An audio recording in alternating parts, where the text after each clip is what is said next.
rồi cha lưng chân đã bay này giòn mai cha เจอสาวสุภาพร เจ้าก็ว่าภาษาเป็นบอก สาวเมืองคงเสยโดดตะมอแวนเนี่ยฮะบ้านอยู่ไส ไหนบ้านคือ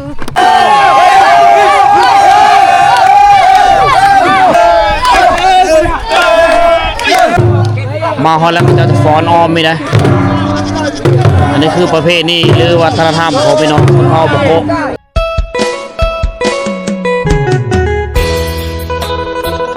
กันยินดีต้อนรับทุกคนเข้าสู่โซนบทอีกมื้อนึงมื้อนี้พอสิหอมอยู่ที่บ้านอาดือคือเก่ากลับมาบ้านอาดืออีกครั้งหนึ่งทุกคนเลยหลังจากเดินทางมาแต่มาแต่บ้านละเลาะเมืองสมุยแขวงสารวัตรตอนนี้มาฮอดขอบเขตดินแดนแห่งเมืองโตยอีกคือเก่าทุกคนเนื่องจากว่ามันเขาจะมีประเพณีฮีดของวัฒนธรรมของพี่น้องชนเผ่าปะโกะเฮาอยู่ที่บ้านอาดือเขาเฮ็ดละปืบทุกคนเลยละปืบนี้จะแตกต่างกับละปืบชนเผ่าบรูตรีได้เขาตีกองคือกันแต่แถวนี้เขาไม่ได้เปิดตู้ไม่ได้เพลยโอ้ฮีดของยังเป็นดังเดิมอยู่ได้มีเรื่องเล่าเนี่ยเลยเดี๋ยวเฮาสิพาทุกคนไปเบิ่งน้ำกันนะข้อกะมีฮู้จักรายละเอียดไปเลยเกี่ยวกับฮีดของประเพณีของชนเผ่าปะโกะทุกคนเลยนะไปศึกษาไปเบิ่งน้ำกันเลยนะว่าเขาเฮ็ดได้เลยได้เขากะเกมได้เลยได้แล้วปื๊บตัวนี้จะใช้เวลาอยู่3วันบ่ได้3มื้อนะมื้อที่1คือมื้อไปเอาขี้ดินไปเชิญเอาดวงวิญญาณของพี่น้องผู้ที่เสียชีวิตอยู่ป่าช้ามาแล้วก็เชิญเอามาโฮมอยู่ในงานและเขาเฮ็ดห่อโฮงไปเลยเขากะเกมเขาเฮ็ดอันนั้นดอกเมื่อวานเนี่ยเขาเฮ็ดห้างผีห้างไปเลยนะตามความเชื่อของเขาจะมีไม้มีเพื่อจักเตาะจักเพื่อต้มจะมีเคยมีลูกตาปลาเข้ามาโฮมได้แล้วมื้อนี้เป็นมื้อที่2เขาเจ้าซื่นแคะมาแต่บ้านนั้นบ้านเนอบ้านเต๋อนะบ้านปีโกบ่บ้านตุ่งแป้งบ่สิมาโฮมเขาจะมีแคะพิเศษของเขาจะเป็นหมู่บ้าน1 2หมู่บ้านคนหรือ3หมู่บ้านเองตามความพร้อมของเขา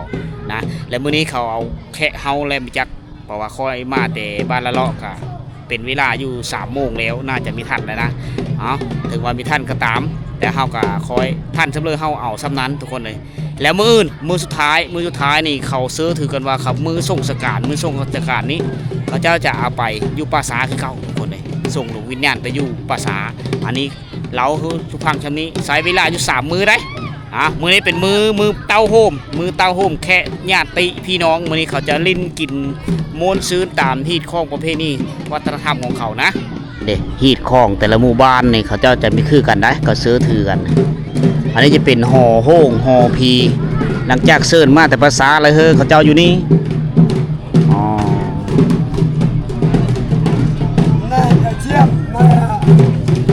một trăm có mỗi rồi cha lưng chân đã bay này giòn mai cha này tạ ngồi tạ đòn này thế ngài nó tạ này nó ngồi mai có mấy em có đang cho click vang mắt này hương tạ một cha bên nhà chụp khiến yên chui bay xây cơ là tạแกอาจารย์ปานคอมอันโยนมองมาพัฒนาลาไม่เพื่อแองเพื่อโจรนั่นล่ะเพื่ออัตตากายได้เพื่อช่วยไปใช้ตัวนั่นคือรอมาเชี่ยมนั่นต่างงานจ้าไม่ต่างงานจ้าที่เราเครื่องของที่เขาจะเอามาบูชาเพื่อดวงวิญญาณกับที่มีแต่มีเกาะจำลองกอกใหญ่ครบเลยเนาะเครื่องเนาะอันนี้นี่กอกมันบอกนี่กอกอันนี้อันนี้กอกใหญ่นี่กอกใหญ่นี่กอกน้อยน้ำส้มน้ำหวานเฮ็ดเครื่องวัตถุสังคมอันนี้เป็นว่าเมียใต้ออกนี่แล้วเป็นเมียใต้อยู่มันชุกนะชุกมันใต้มันอยู่หลุมอันนี้ใต้มันเกิดอุบัติเหตุมันอยู่พี่ใต้มีแห้งใต้พี่ใต้หงเหินสมมติประชุดลูกมันว่ามันตายอยู่คดีเลยกายบ้านตายมันบุท้องตายมันลูกก็ตายแม่ก็ตายนั่นนี่ปะเมียตาย เมียเจ้าเอง สมมติว่าเนี่ยชุดไทยมันจะยุเขาอยู่บ้านใหญ่นี่ อืม ในใต้อายุเชียนนะ อันนั้นก็ใต้อายุเชียนคือกันแต่ว่าชุดลูกมันมาบุท่องอายุ เรา ชุดลูกมัน ตายก่อน แล้วอยู่ลูกอันนั้นมันเอาแค่บ้านนี่ บ้านเฮาเอิ้นว่าตายมีแห้ง ตายไม่แห้ง ผีตายหงผีตายมีแห้งบ่แม่นตายเจ็บตายไข้บ่แม่นตายเท่าเนาะอืม ก็ใต้มันว่าใต้ผมมันอยากได้ใต้แต่ว่ามีลูกมันคิดว่าจากนายมันดีมันคัดอยู่มันว่าไปไทยแต่ลูกนะมันไม่ไปไทยหนักเบาแม่นแต่ลูกจะออกมันไปอยู่บนป่าพุ่นไปก็ใต้แล้วอยู่ในมันไปมันไปอยู่ป่าเลยไปป่านะไปป่าอยู่ป่านี่จะมาตายอยู่เฮือนอยู่บ้านอยู่ในมันน่ะ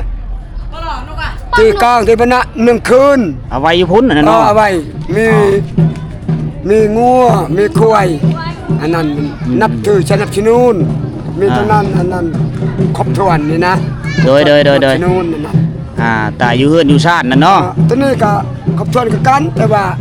บ่ให้ออกบ่ให้เข้าอยู่บ้าน ปลาอยู่นอกนี้เนาะโอ้เฉพาะจังเฮ็ดห่อห้องไว้อยู่นี้ เรื่องแต่งฮีดก็แต่งคือกันนี่อันเดียวกันเจ้ากันนี่ แสดงว่าเสียชีวิตอยู่นอกบ้านอันนี้ฮะเนาะ เข้าอยู่บ้านเมื่อคลำตัวนี้คลำ โดยอันนี้ข้อมูลเบื้องต้นพี่น้องเลยอันนี้ได้พอตู้เพิ่นว่าอันนี้คือห่อห้องผีนี้ผีนี่คือก้อนทางห่อผีดงวิญญาณทุกคนนะผีเป็นผีดงวิญญาณญาติพี่น้องผู้ที่เสียชีวิตอยู่นอกบ้านทุกคนหรือว่าขี่รถขี่พิเลอไปแล้วเกิดอุบัติเหตุอยู่ตามถนนหนทางไปหากินนะตกกงไม้เสียชีวิตนะบ่ได้เสียชีวิตอยู่ในบ้านและในการเฮ็ดบุญระเบิดนี้เขาเจ้าจะดวงวิญญาณนะเขาเจ้าจะปามาอยู่นอกบ้านแบบนี้จะไม่ได้เอาเข้าเนื้อบ้านได้อันนี้คือประเพณีดั้งเดิมทุกคนเลยเมื่ออื่นเขาเจ้ากับประสงค์อยู่ป่าสานะแต่งอยู่โคกินได้ไหมยิง พวกไปตอนนี้ดูสมมติไทยเมียหรือว่าไทยพอนี่นั่น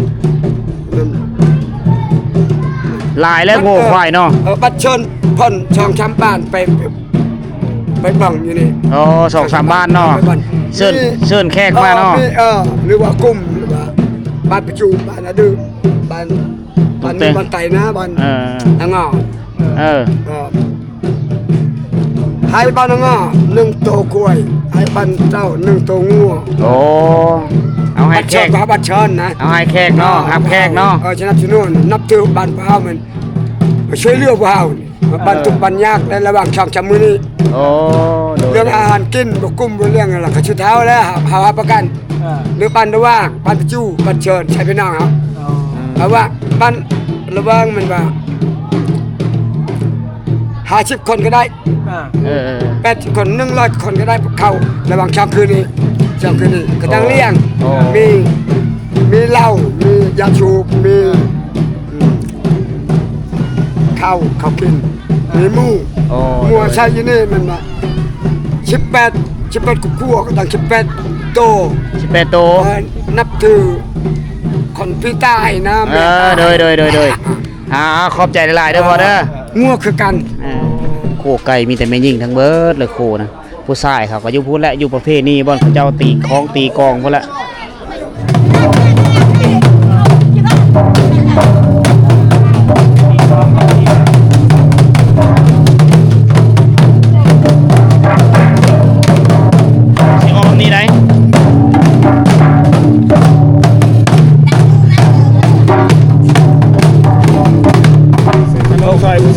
ทงจักพันนี่เลยนะทงละพันลูกละพันไล่เป็นหน่วยเลยบ่อันนี้ดิยกตัวนี้5,000แก้ว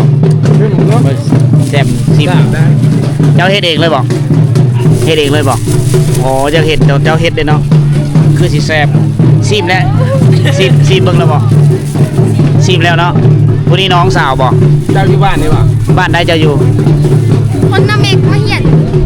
คนหน้าเมกมาเฮียนอยู่นี่ ไอ้ร้านน้ำเมกอยู่ทางไหน ทางเมืองคง อ๋ออยู่เมืองคง เมืองคงใช่โดดบ่อ๋อมาใกล้เด้ แล้วว่าสาวเล่าวใต้อยู่ต้นเลยนะสาวลาวต้นเลย สาวเล่าวไต่นะมาอยู่บ้านนี้เลยบ่มาอยู่ในบ้านนี้เลยอยู่บ้านไหน แม่มาสอน พ่อแม่มาสอนพ่อแม่เป็นครูพักอยู่โรงเรียนอ๋อเฉพาะจังนี่คือทางเข้าน้อยละเนาะ องค์บ่ มา อาย มาเฮ็ดอยู่ในห้องไหนล่ะ ม .4 มสี่สิจบมต้นเลยเด้อืม ชื่อยังหล่ะชื่อยังสุภาพรน้องสุภาพร สุภาพร มานแดงเอาแต่แมวอ่ะ อยู่เมืองคงสิโดดเหรอสาวเมืองคงมาเนาเล่าข่าวเมืองคงมาตอนไหนเด้อไปจะบอกเมืองคงอ่ะเล่าข่าวเมืองคงนะแซ่บป่ะเจ้ากินเบิ่งแล้วยังไม่ได้กินมาอยู่พีเนาะบัดพักโรงเรียนละเมื่อบ่โอ้เจอสาวสุภาพร เจ้าก็ว่าภาษาเป็นบอก สาวเมืองคงสิโดด ภาษาไหน เป็นบ่จะค เป็น ำเว้าให้ฟังคอยมักเจ้านี่ว่าได้เว้าแล้วนะบ่ต้องอาย เกิดแล้ว น้องหาง่ายเด้อเว้าในใด คืออิดไม่ คืออินเมยโอ้เว้าได้เสยโอ้เก่งมื้อนี้ได้มาฮู้จักน้องสุภาพรเป็นสาวลาวใต้เดินทางมาจากเมืองคงสะโดนมาเห็นพ่อแม่เพิ่นเป็นอาจารย์สอนอยู่ที่โรงเรียนบ้านไหนเนาะหรือบ้านปีโกอ๋อโรงเรียนประถมโรงเรียนมัธยมเนาะมัธยมปีโก มาอยู่จากปีเลยล่ะ6 ปี อ๋อตัวเฉพาะแต่ว่าภาษาเขาอะไรเนาะ ก็แรกๆเล่นแล้วนะเนาะเก่งเลย โอ้ดีใจจังมาเห็นผู้สาวเมืองคง ตาเพิ่นบ่เว้าลาวเพิ่นเว้าภาษาปะโกนว่า เรียบร้อยห้ามโบฮู้จ้ำ จากปีเลยล่ะ 14เขา15 สี่ชื่อเขา15ปล่อยลอยแก้มน้องปล่อยลอย เรามาขายน้ำปั่นและกะขนมฝีมือเจ้าเองเนาะแซ่บ เอาอีกบ่เป่าถึงใจแหละ แซ่บ น้ำหนักอีก มื้อนี้นี่ได้มาเห็นน้องสุภพรมาขายขนมได้เรามาแต่เมืองโคกเสดูให้น้องเนี่ยมาพ่อแม่มาประจำการอยู่บ้านโรงเรียนมัธยมบ้านมัธยมปีโกก็เลยในระปื้มนี่ก็เลยมาขายขนมขายน้ำปั่นอันนี้คือการหาเงินของน้องเพิ่นรสชาติแซ่บนะหอมสาวเมืองโคกพี่น้อง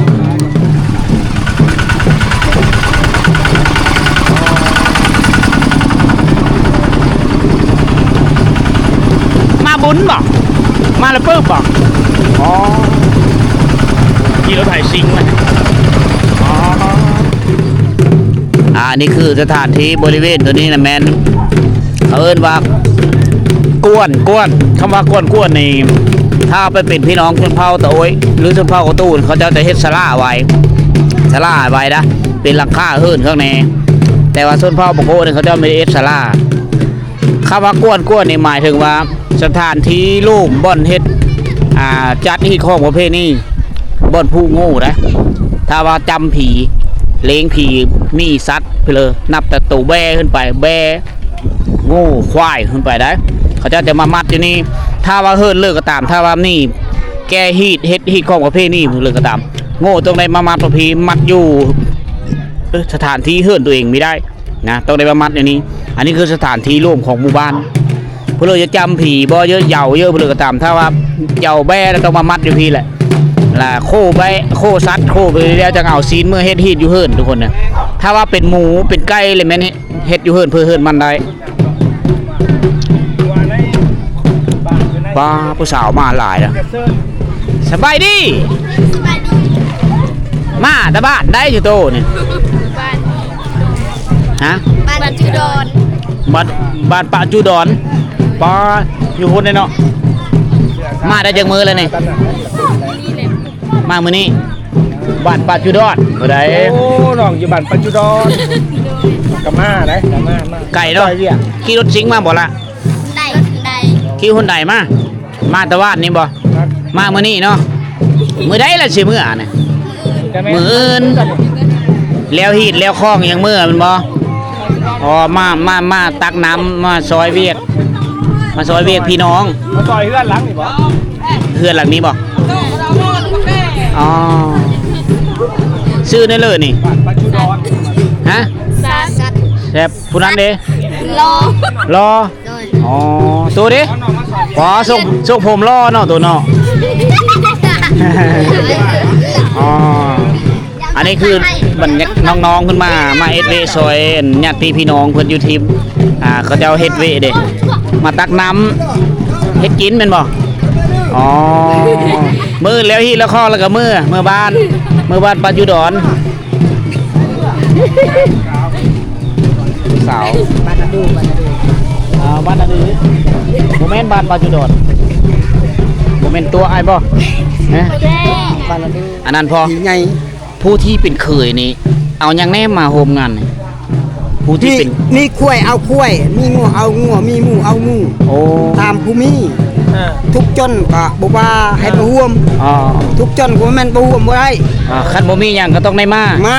าครอบเนาะ มากอบพ่อแม่มา สำหรับเคย เคยบ้านปัจจุบันเนาะบ้านตะบืนเนาะ บ้านเราดื้อบ้านเราดื้อ วันนี้ญาติพี่น้องผู้ที่อยู่บ้านไก่เด้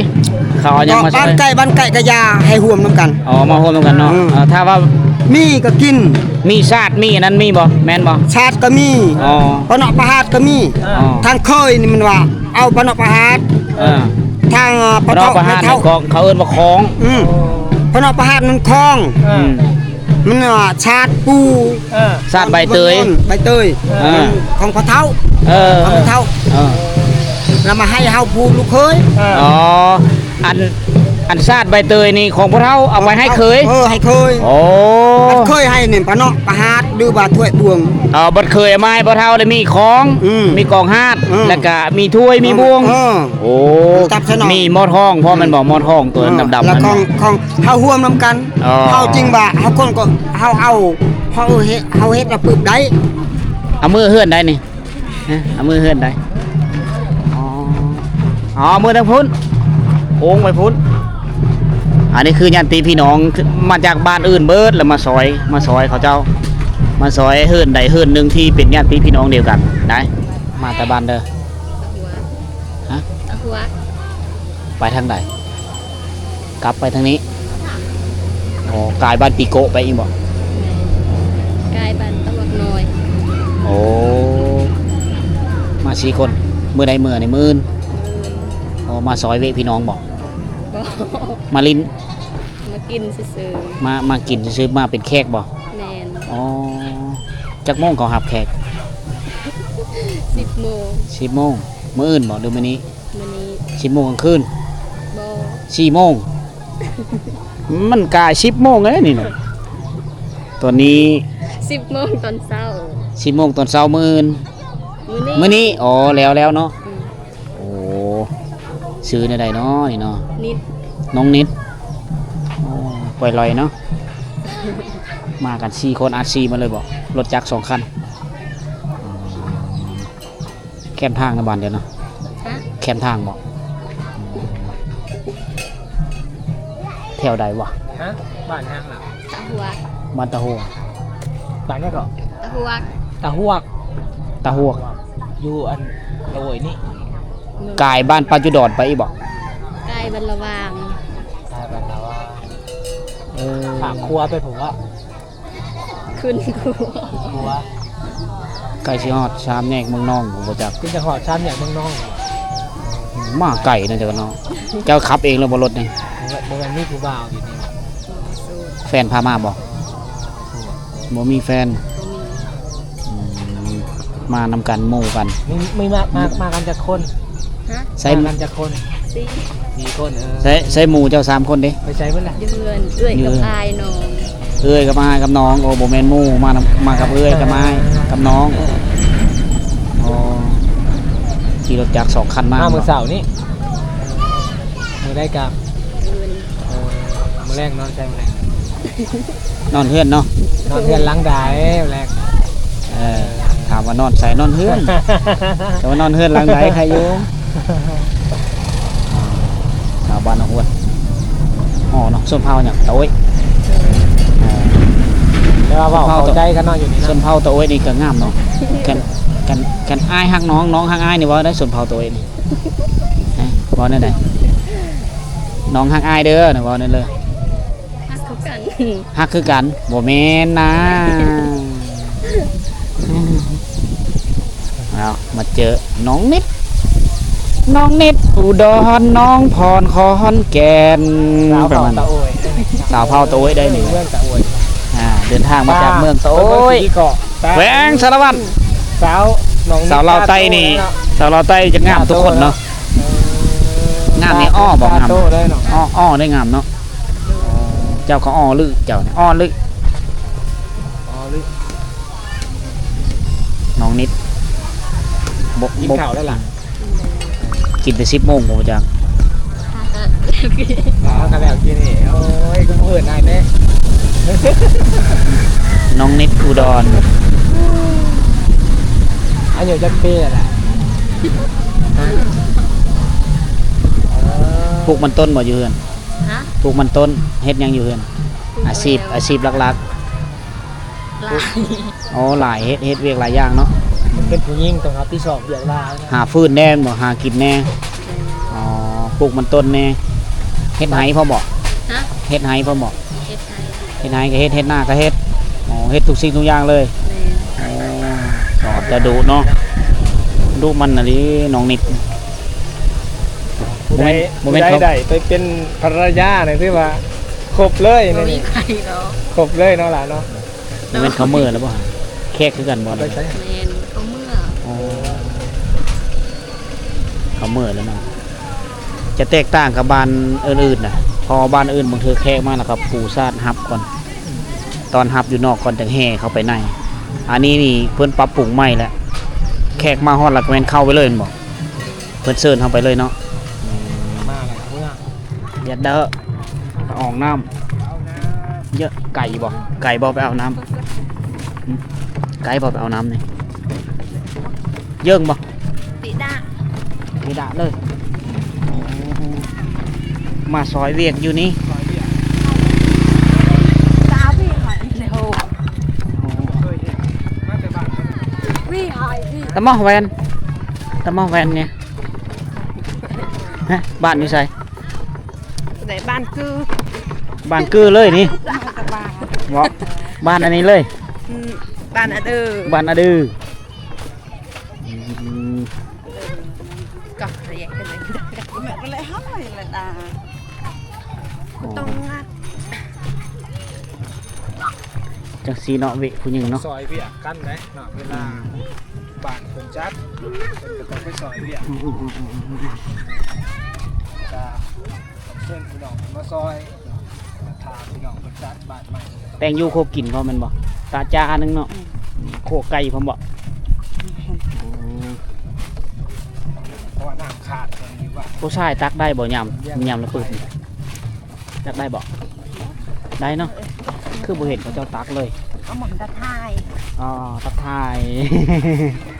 ภาษาปะโก เวลาหมอนอะไรอย่าง อันนี้คือซีเมนต์หน้าที่ของลูกไผ่เนาะ นาทีผู้ไทย แม่นบ่แม่อ๋อผู้ใดเป็นลูกไผ่แล้วตักน้ำเฮ็ดกินแม่นบ่ แม่น อ๋อ เปิ้ลก็เปิ้ล อ๋อผู้เฒ่าก็ตักผู้หนุ่มก็ตักเนาะ เก็บเดิน ตักหมดเลยอ๋ออันนี้คือนาวิของแม่ยิ่งในช่วงที่ว่างานละปื้บพี่น้อง งานละปื้บของพี่น้องชนเผ่านี้จะมีอยู่3 วัน มือที่ 1 มือที่ 2มื้อนี้มือที่ 2มื้ออื่นมือที่ 3นี่แม่นแล้วไหลบ่แห้งกันเลยเนาะ แม่น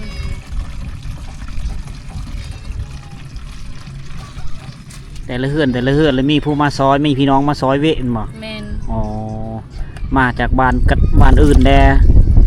บ้านตัวเองแน่นะ4-5 บ้าน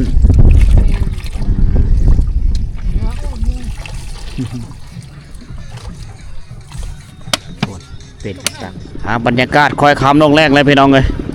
คือทุกคนได้เห็นแล้วเขาเจ้ามาซอยเวกันนี้มาจากหลายบ้านนะพี่น้องพี่น้องมันหลายๆคนมื้อนี้นะทุกๆหลังคาเฮิรนทุกๆครอบครัวนี่ครับแค่ซอยเดียวนะ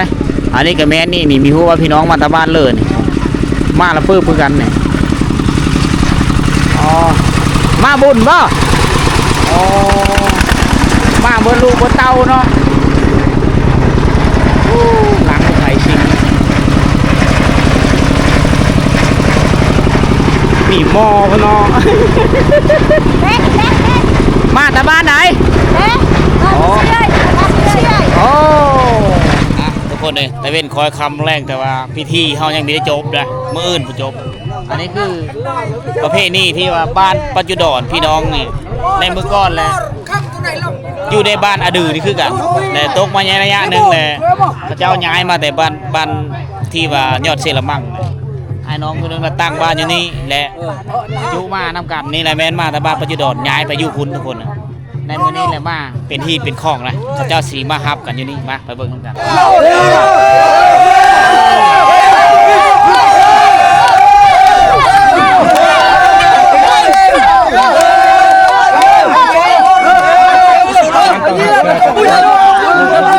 เอาแน่นี้เลยน้องเฮ็ดเอาเลยได้บ่นี่นะมื้อนี้เขาไม่ได้ตีกองเฮ้ยเอ้ยเฮ็ดไปพุ่น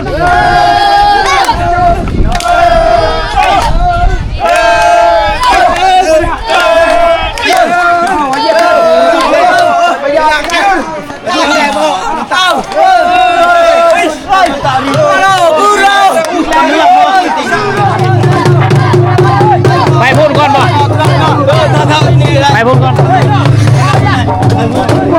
นี่แหละ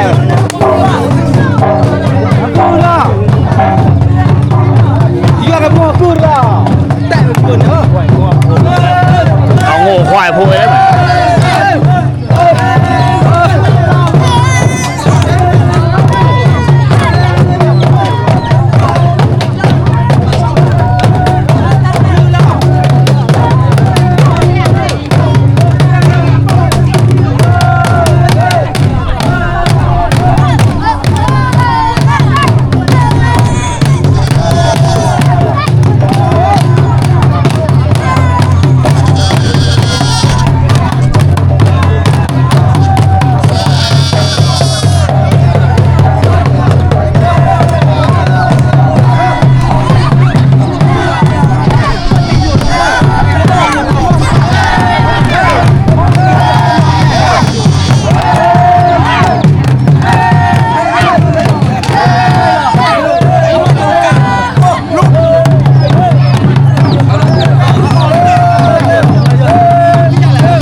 หลังจากเอาญาติพี่น้องมาแล้วก็จะมีไก่ตัวนึงมีเหล้าแก้วนึงนะตอนหับคำสู้ตามประเพณีของเขา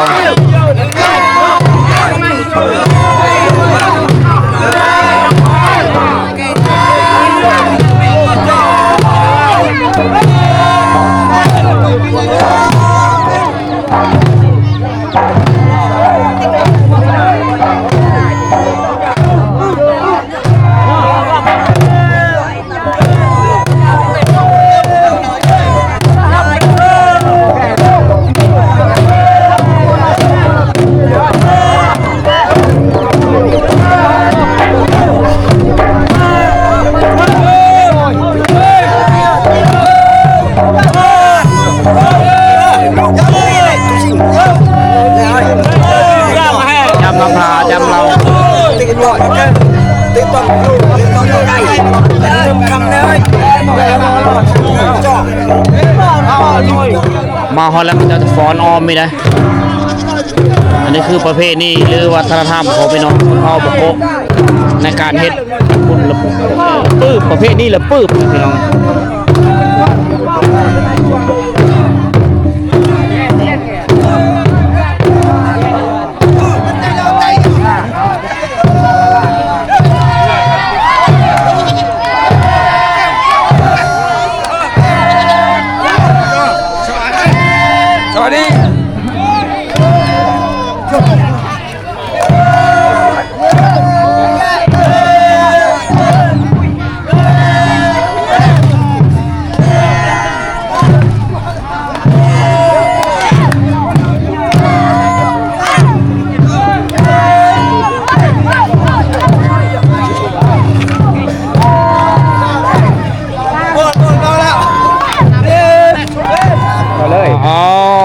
นี่มาแล้วนี่มืออ่อนมาเย็น มันเย็นแม่นโลด เย็นน้ำก็มีไหนเย็นน้ำเย็นเราอันนี้คือประเภทนี้ของเขาเจ้าเด้อเขาบอก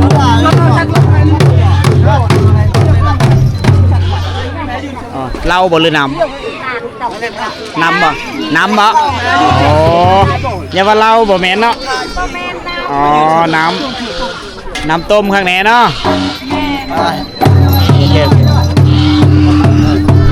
ไม่เป็นล่ะ ดวงวิญญาณของผู้ที่เสียชีวิตเนี่ยเขาเจ้าจะมาเสิร์ฟน้ำเปล่าอย่างนี้แหละโอ้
บุญระปึกมื้อนี้นี่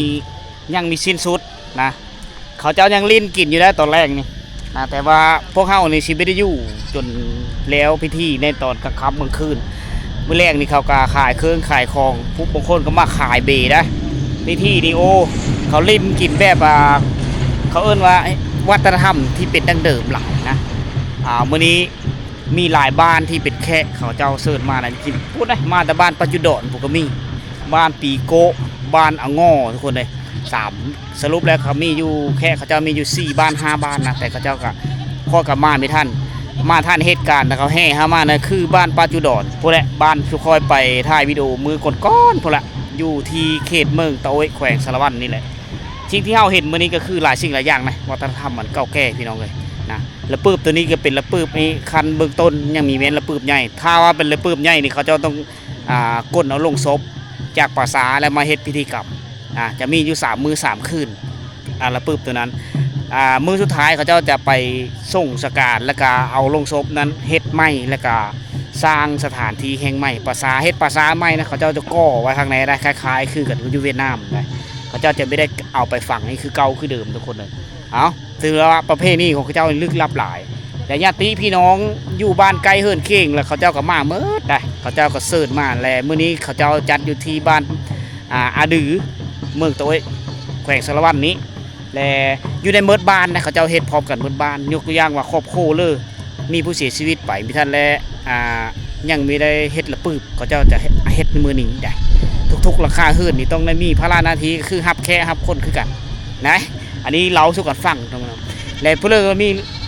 ลูกหลานเพื่อนก็มาแต่บ้านอื่นก็มีมาเฮ็ดเวมาตักน้ำมา